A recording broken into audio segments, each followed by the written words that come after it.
2680.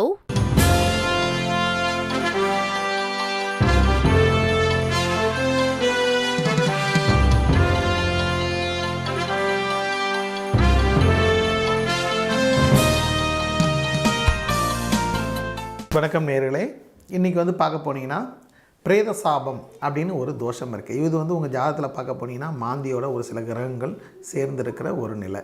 இது என்ன சார் பிரேத சாபம் அப்படின்னு பார்க்க போனீங்கன்னா முதல்ல ஒரு பார்த்திங்கன்னா ஒரு குடும்பத்தில், அதாவது தாத்தாவோ பாட்டியோ அவங்க கூட பிறந்தவங்களோ சித்தப்பாவோ பெரியப்பாவோ அண்ணனோ தம்பியோ பார்த்திங்கன்னா மனநலம் பாதித்து சித்த பிரமை பிடிச்சி அவங்க வீட்டை விட்டு எங்கேயாவது வெளில போயிட்டு தொலைஞ்சிடுவாங்க. ஒரு சிலவங்க காலத்திலலாம் பார்த்திங்கன்னா எங்கள் கோயிலில் கொண்டு போய் விட்டுருவாங்க, எங்கேயாவது இந்த திருவிழாவில் காணா விட்டுருவாங்க. இதெல்லாம் ரொம்ப கொடிய பாவம். இந்த பாவம் அவங்க இறக்கும்போது அது சாபமாக மாறிடுது. அந்த பிரேதம் அனாதையாக புதைக்கப்பட்டு அந்த சாபத்தில் அதில் என்ன ஆகுதுன்னா அந்த சாபம் அந்த தலைமுறையை பாதிக்கும். 7 தலைமுறையும் அந்த சாபம் பாதிக்கும். ஏன்னா ஜாதகத்தில் பார்த்தீங்கன்னா அந்த சாபத்தை நான் சொல்லுவேன். அந்த சாபம் என்ன பண்ண கேட்பேன், உங்கள் குடும்பத்தில் இந்த மாதிரி யாராவது வீட்டை விட்டு போய் இறந்துட்டாங்களா? ஆமாம் சார், எங்கள் சித்தி இருந்தாங்க, அவங்களுக்கு அந்த மனநிலை பாதிச்சிருச்சு, அவங்க சித்தப்பாவும் இல்லை, நாங்கள் எங்களால் இது பண்ண முடியலன்னு எங்கள் அப்பா கூட்டின்னு போய் எங்கள் விட்டுட்டு வந்துட்டார், அவங்களுக்கு உரிய இதை செய்யலை, கர்ம காரியங்களை செய்யலை அப்படின்வாங்க. இது பார்க்க போனீங்கன்னா அந்த பிரேத சாபம், இந்த மாந்தியால் வர சாபம் தான். ஸோ இந்த பிரேத சாபத்துக்கு என்ன தான் வழின்னு பார்க்க போனீங்கன்னா அவங்க ஜாதகத்தை ஆராய்ஞ்சு அவங்களுக்கு என்ன மாதிரி கிரகங்கள் வலுப்பெற்றிருக்கு, என்ன மாதிரி கிரகங்கள் சாபத்தை உருவாக்குது மாந்தி கூட சேர்ந்துன்னு பார்த்து அதுக்குரிய வழிபாட்டை நீங்கள் செஞ்சிங்கன்னா கண்டிப்பாக அந்த பிரேத சாபத்தை விடலாம். அந்த பிரேத சாபத்தால் என்னென்ன சார் கெடுதல் நினைவு பார்த்தீங்கன்னா முக்கியமாக குழந்தை பாக்கியம்.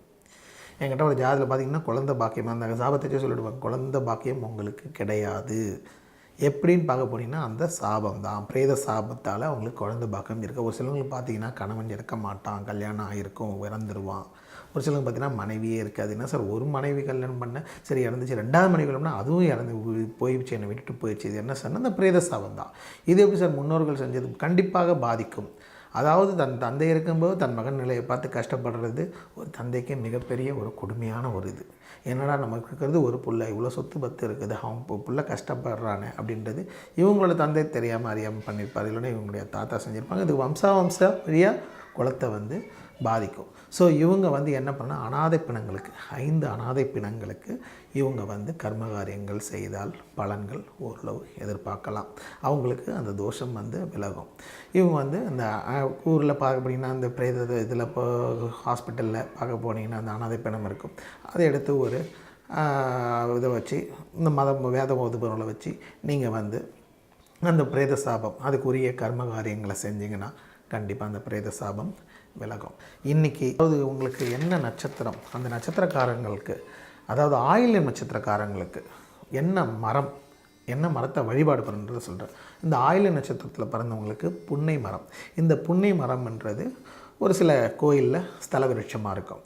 இந்த புன்னை மரம் எங்கே இருக்குது சார் அப்படின்னு பார்க்க போனீங்கன்னா தஞ்சாவூர் பக்கத்தில் திருப்புணவாசல்னு ஒரு அம்மன் கோயில், சிவன் கோயில். அந்த சிவன் கோயிலில் இந்த புன்னை மரம் ஸ்தல விருட்சமாக இருக்குது. இங்கே போய்ட்டு நீங்கள் நெய் விளக்கு ஏற்றி சுற்றிங்கன்னா உங்களுக்கு அந்த நட்சத்திரத்தால் வர தோஷத்தை அந்த புன்னை மரம் தாங்கிக் கொள்ளும். ஸோ இதை நீங்கள் செய்யுங்க. ஒரு கோவில் டிப்ஸ் சொல்கிறேன். அதாவது பிரிந்த தம்பதியினர் ஒன்று சேர்றதுக்கு இந்த டிப்ஸு. அதாவது சென்னை திருவொற்றியூர் பக்கத்தில் விலாங்காடு பாக்கம் என்ற ஊரில் இளந்தபுரீஸ்வரர் கோயில், சிவன் கோயில் இங்கே இருக்குது. இங்கே ராமனுடைய மகன் லவன் பூஜை செய்த ஸ்தலம். இங்கே நீங்கள் போயிட்டு கணவனை பிரிஞ்சிருக்க மனைவியோ மனைவனை பிரிஞ்சிருக்க கணவனோ இங்கே போயிட்டு நீங்கள் இந்த சிவபெருமானை வழிபாடு பண்ணும்போது உங்களோட துணையோடு நீங்கள் சேருவீங்க. சரி, வணக்கம். மீண்டும் நாளை வேறு ஒரு நிகழ்ச்சியோடு உங்களை சந்திக்கிறேன். நன்றி, வணக்கம்.